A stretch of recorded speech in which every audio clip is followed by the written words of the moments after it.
Hello dear students.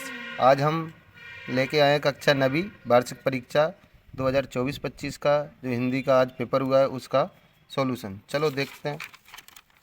प्रश्न क्रमांक 1, प्रश्न संख्या 1, सही विकल्प का चयन करिए। जिसमें पहला है हिंदी साहित्य का स्वर्ण युग किस काल को माना गया है। तो इसमें हिंदी साहित्य का स्वर्ण युग भक्ति काल को माना गया है। दूसरा है किस कवि की काव्य शैली को बाग कहा जाता है। तो जो हमारी कश्मीरी कवित्री हैं, कवि नहीं है बल्कि क्या है, कवित्री हैं, उनको जो ललित हैं उनकी काव्य शैली को बाग कहा जाता है। वाक्यम रसात्मक काव्यम किसका कथन है। तो ये कथन है आचार्य विश्वनाथ का। हीरा मोती बैलों को कहाँ बंद कर दिया था। हीरा मोती जो बैल थे उनको कांजी हाउस में कैद करके रखा गया था। श्याम भी जाएगा मैं भी है, तो भी है ये निपात शब्द है। इस जल प्रलय में ये जो पाठ है ना वो कौन सी विधा में लिखा गया है। तो वो रिपोर्टाज विधा में लिखा गया है। चलिए प्रश्न संख्या 2 की ओर चलते हैं। कबीरदास जी की भाषा है, तो कबीरदास जी की भाषा को सदुक्कड़ी बोला गया है। पचमेल खिचड़ी भी कहते हैं इसको। रौद्ररस का स्थायी भाव है, रौद्ररस का स्थायी भाव क्रोध है। कामायनी एक महाकाव्य है, जयशंकर प्रसाद जी द्वारा रचित महाकाव्य है।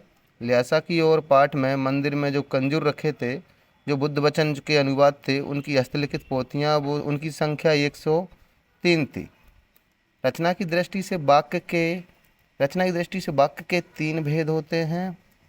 15 अगस्त सन 1947 के दिन आज़ादी का जश्न देखने लेखिका मृदुला गर्ग को जो एक टाइफाइड का फीवर आया था उस वो होने के कारण वो नहीं जा पाई थी। तो इसका सही उत्तर होगा टाइफाइड। अब चलते हैं हम प्रश्न संख्या 3 की ओर। रसखान के गुरु का नाम गोस्वामी विट्ठल दास था।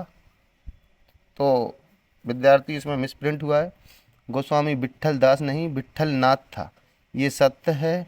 मात्रिक छंद में मात्राओं की गणना की जाती है, ये भी बिल्कुल सत्य है।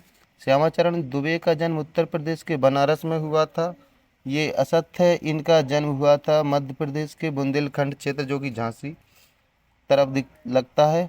रीढ़ की हड्डी पाठ के आधार पर उमा से शंकर का विवाह हो गया था, ये बिल्कुल असत्य है। उनका विवाह नहीं हो पाया था और ये भी असत्य है। भूपति में ती उपसर्ग है, तो ये भी असत्य है। भूपति में ती प्रत्यय है और उपसर्ग की कहे तो भू उपसर्ग है। मूल शब्द पति है और ती इसमें प्रत्यय है, उपसर्ग नहीं है। विभीषिका से तात्पर्य भयंकरता से, ये बिल्कुल सत्य है। चलिए आगे चलते हैं प्रश्न संख्या 4 की ओर, जो कि सही जोड़ी का मिलान कर लिखना है। तो पहला है कैदी और कोकिला। कैदी और कोकिला माखनलाल चतुर्वेदी जी द्वारा लिखा गया है। दूसरा है मानो झूम रहे हैं तरु भी।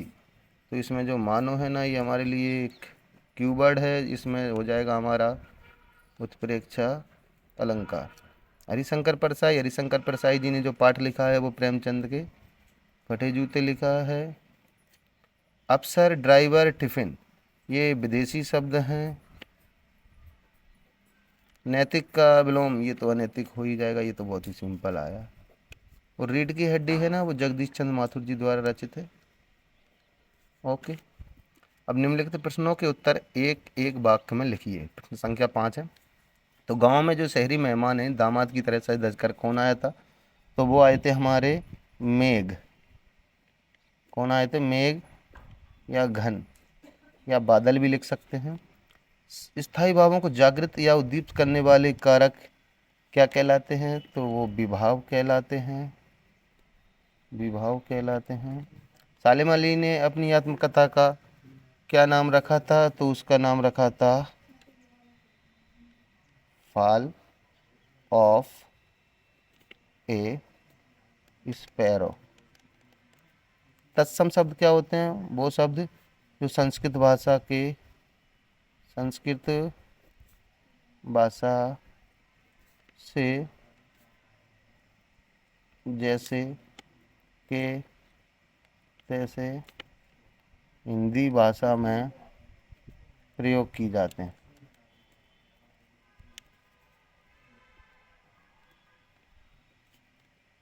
प्रयोग किए जाते हैं। लेखिका मृदुला घर की परदादी ने मंदिर में जाकर क्या मांगा? मन्नत मांगी थी। उन्होंने मन्नत मांगी थी कि अपनी पहली पुत्र वधू से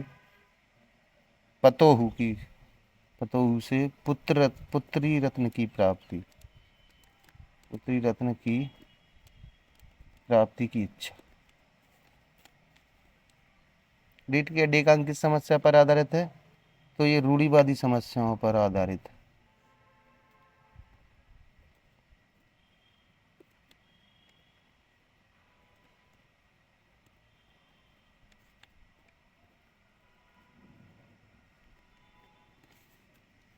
ओके डियर स्टूडेंट, आगे जो प्रश्नों के उत्तर हैं वो आप स्वयं देख लीजिएगा जैसा कि आपको पढ़ाया गया होगा। ओके, बहुत ही सरल आया है प्रश्न पत्र, बहुत ही सरल है, सिंपल है। कहानी एवं उपन्यास में कोई दो अंतर